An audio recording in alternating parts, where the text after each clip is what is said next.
Now that we are at the end of this season of Busybodies, we hope you have enjoyed learning about the many fitness programs on offer. Perhaps this series has encouraged you to pick an activity that you particularly like. The next question is, will you be able to commit to it long enough for you to reach your fitness goals? Saying you will get into an exercise routine is much easier than actually doing it. It takes time and effort. Other things might get in the way, or you may feel that it's just too hard. But you can make a commitment to fitness and stick to it. Remember, it's important to make exercise a part of a normal day, like eating, working, and getting dressed. Making a commitment to exercise. Is there a foolproof way to make sure that you will stick to an exercise program? The answer is none. There is no magic pill that brings discipline and motivation to do your workout. It isn't easy to be continuously motivated to exercise. And this is most true amongst beginners. In fact, even athletes will agree that on some days, it's easier than others to be motivated. You might even be surprised that there is not much difference between you and the people who exercise regularly. It's all in the way you think.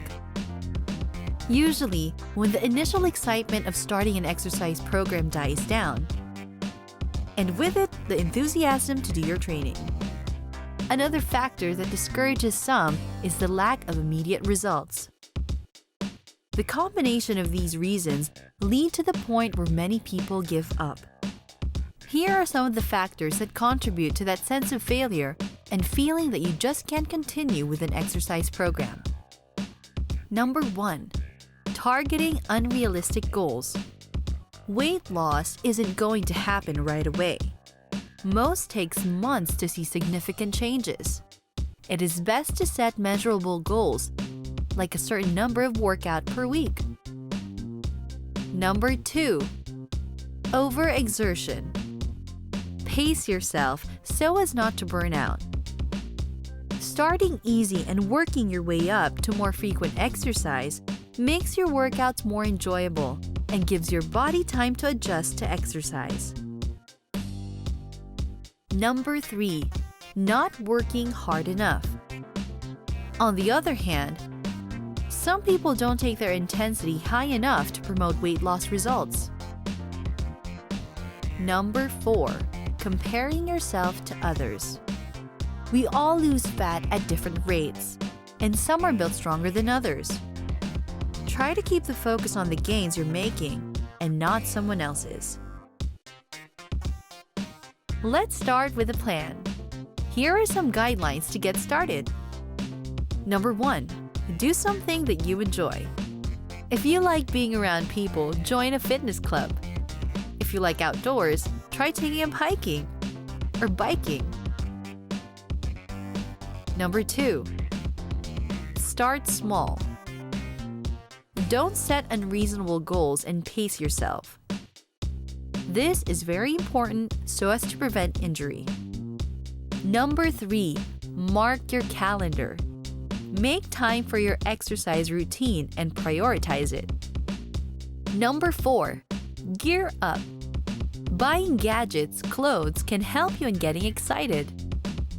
Of course, apart from the obvious reason that gears like trainer shoes can help you in performing your exercise better. Number 5. Warm up, cool down. This means doing an activity at a lower speed or lower intensity. Stretching can help increase flexibility, but flexibility exercises have no known health benefits, and it's not clear if they lower the risk of injury. Stretching is usually only recommended after exercise. Busy? There is HIIT, high-intensity routines that last for just 4 minutes. Let's say you're not ready for intense activities.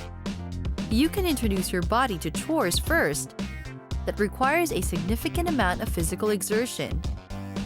You can build regular physical activity in your life by walking your child to school, going up the stairs often, doing sit-ups in front of the TV, washing the car by hand,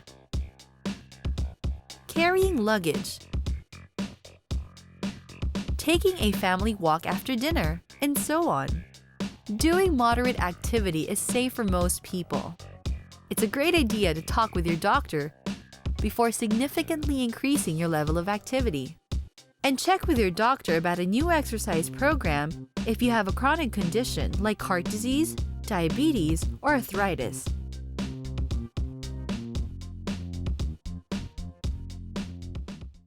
Sticking with it. Tracking your progress on a chart might motivate you. Write down the number of minutes you exercise each day or how far you've walked or jogged. Your workouts will soon become a healthy habit. Try these tips to make sure you stick to your new routine. Keep it interesting. Vary your routine so you don't get bored. Mix up aerobic and strength training on consecutive days. Expect a little muscle soreness.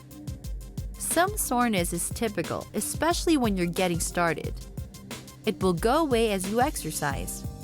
However, noticeable pain or swelling are signs to stop and rest. Exercise with a buddy. This can keep you and your friend motivated and on track. Maybe you can find a friend at work to walk with at lunchtime. Set a goal. Working toward an event like a 5K fun run or organizing a group outing will give you something to look forward to. Maybe your goal is a certain number of pounds lost or taking an inch off your waist. You'll feel great once you hit your mark. And then it's time to stretch yourself a little more. Don't stop. The benefits of exercise start to wear off in 2 weeks and can disappear in as little as 2 months. Give yourself credit. Congratulate yourself with a small reward, like an exercise tape or a book. The best reward of all is feeling better about your healthy choices.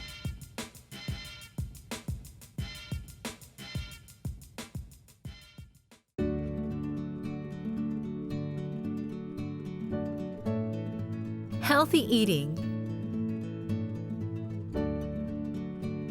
Benefits of eating on time.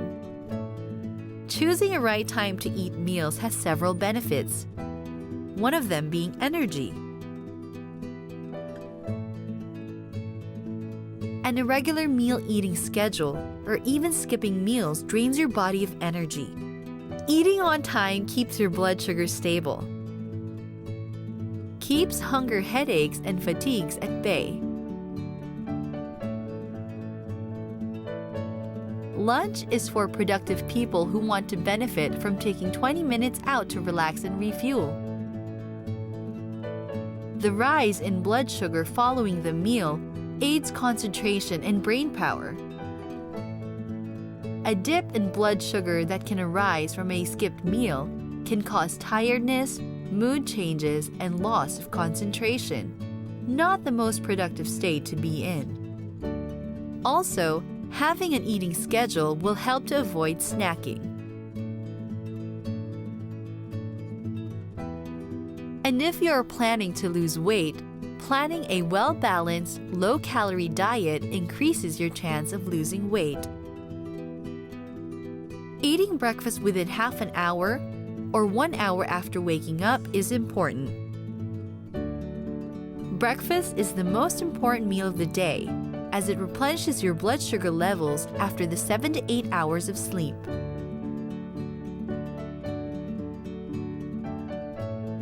So, it will not just keep your blood sugar balanced, but also gives to more energy. More facts. Eating regular low-fat meals reduces total and LDL, or bad cholesterol, and reduces resistance to insulin, reducing the overall risk of developing heart disease. Regular meal eaters tend to have a lower energy or calorie intake compared to those who eat irregularly. Crucial if you're looking to maintain or lose weight. By eating regularly meals and snacks, you will help keep your blood sugar levels stable. This helps in preventing strong feelings of hunger, which could result in you overeating the next time you eat. Tips and tricks. Plan ahead. If there is a day or days when you're always late home, make sure you have the ingredients for a meal that is quick to cook. For example, pasta with tomato sauce can be cooked in just 10 minutes. If there's nothing else at hand, a quick bowl of low sugar and preferably high fiber breakfast cereal with milk is a good nutritious fast food. Keep some at work too. Cook in bulk. The next time you make a casserole, shepherd's pie, or even a curry, cook extra portions so that you can freeze some for a later date, ensuring that you always have a nutritious meal in the house ready for those I'm too tired to even think about cooking days. Establish a set meal time so that you sit down for breakfast or dinner at the same time each day. Great for maintaining strong family relationships if you can do this with other members of the household. On average, we eat 4 to 6 times a day, including snacks, with almost 1/3 of food being eaten outside of the home. This trend of eating on the go is predicted to grow. Grilled chicken skewers. 2 boneless chicken breasts. 3 lemons. 4 cloves garlic minced. 1 tablespoon dried oregano. 1/4 cup olive oil. 1 teaspoon kosher salt.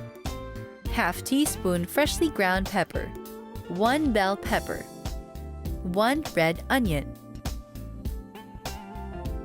Slice the chicken breast lengthwise into thirds, and then slice again into about 1-inch chunks. Place chicken chunks in a freezer bag and set aside. Zest 1 of the lemons and add to a medium-sized bowl.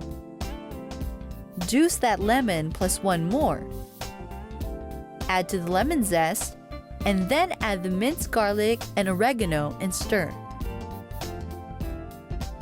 Slowly drizzle in the olive oil and whisk to combine. Add kosher salt and pepper. Pour the marinade into the freezer bag with the chicken chunks and let marinate for 30 minutes or up to 3 hours in the refrigerator. When ready to grill, prepare the grill by lightly oiling the grate with vegetable oil or cooking spray and set to medium-high heat. If using wooden skewers, prepare them by soaking in water for 10 minutes. If using metal skewers, no prep is necessary. Slice the remaining lemon in thin rounds and then slice the rounds in half. Trim the bottoms of the onions off and cut into 1-inch lengths. Thread 1 piece of the chicken onto the skewer, then bell pepper, then onion, and then another piece of chicken. Repeat the pattern until you've reached the end of the skewer, ending with the chicken.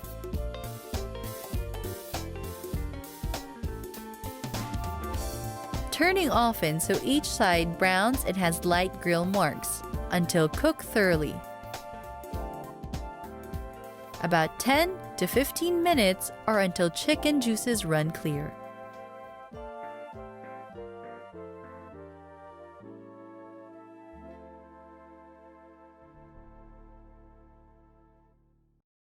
Alternative, breathing.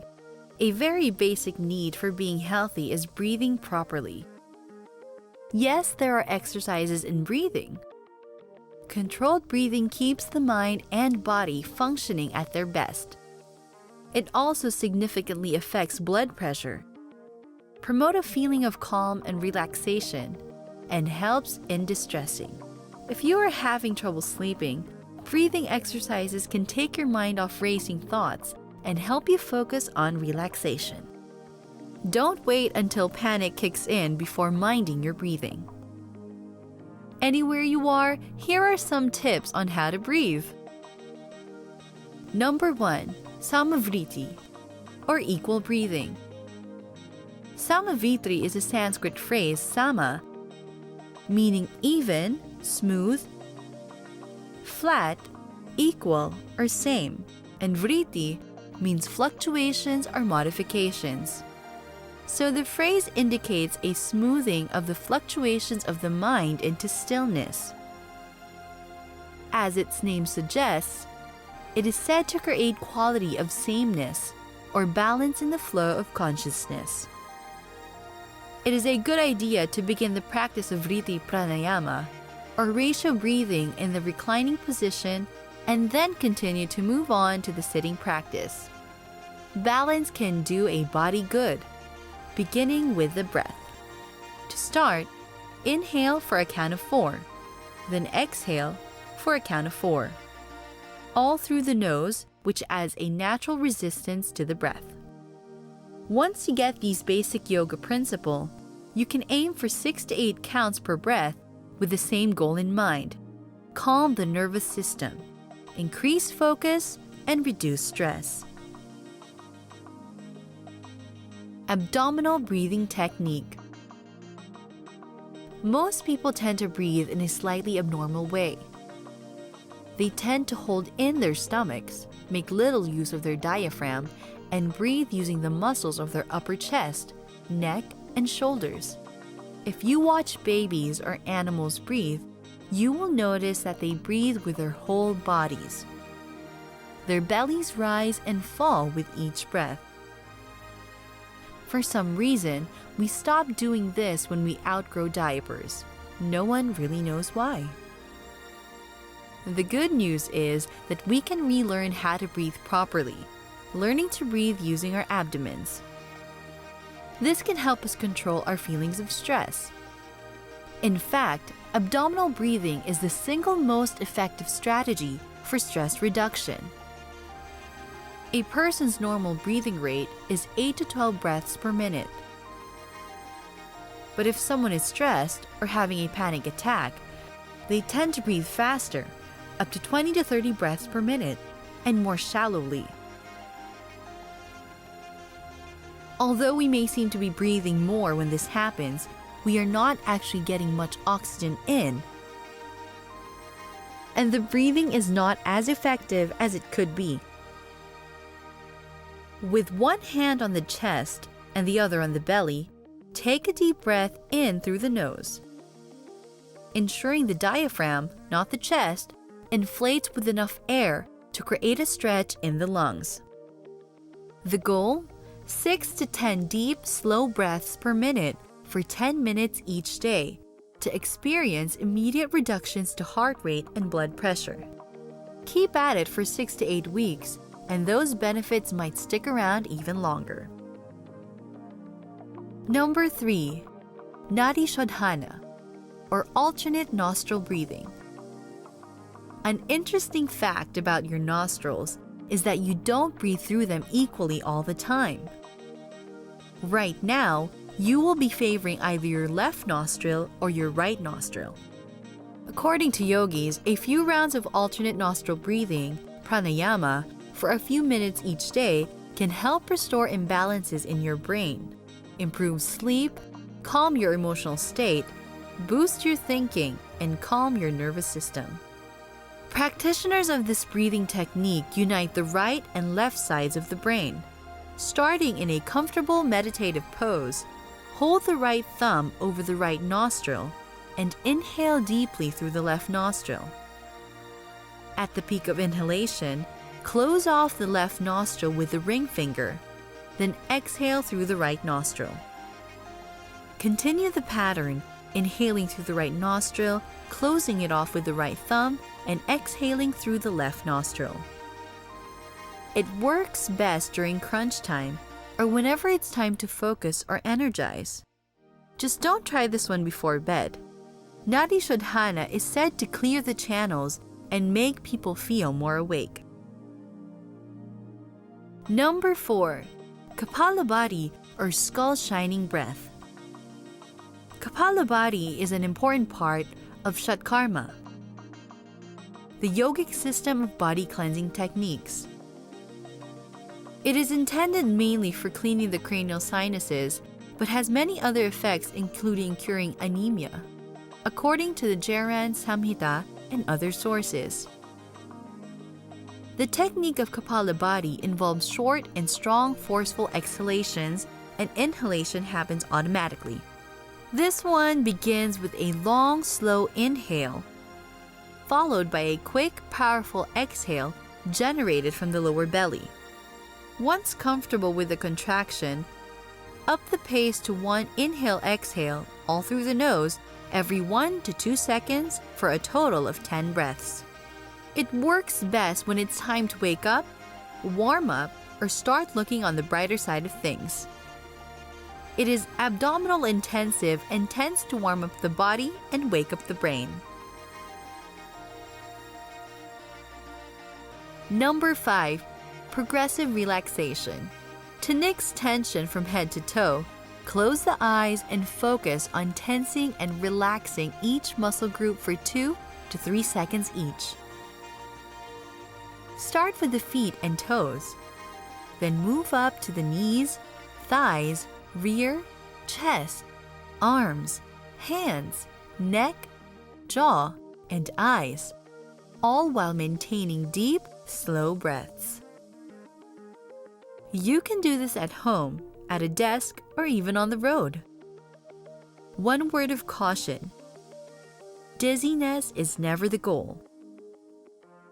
If holding the breath ever feels uncomfortable, tone it down to just a few seconds at most. Number 6. Guided visualization. Usually done with a coach, therapist, or some helpful recording as your guide. You breathe deeply while focusing on pleasant, positive images to replace negative thoughts. You can do this pretty much anywhere where you can safely close your eyes and let go.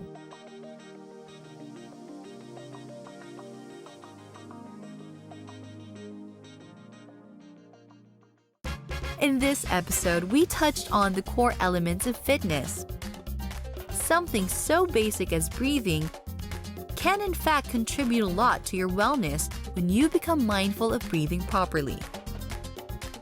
We also explored the concept of eating on time to keep your energy stable and your body fueled to take on not only workouts, but your daily activities as well. One cannot overemphasize the value of commitment in order to meet your fitness goal. No program can ever succeed without proper motivation. The greatest challenge to many is sticking to a training program until the very end. It is this basic preparedness which is at the core in determining the success of your fitness program.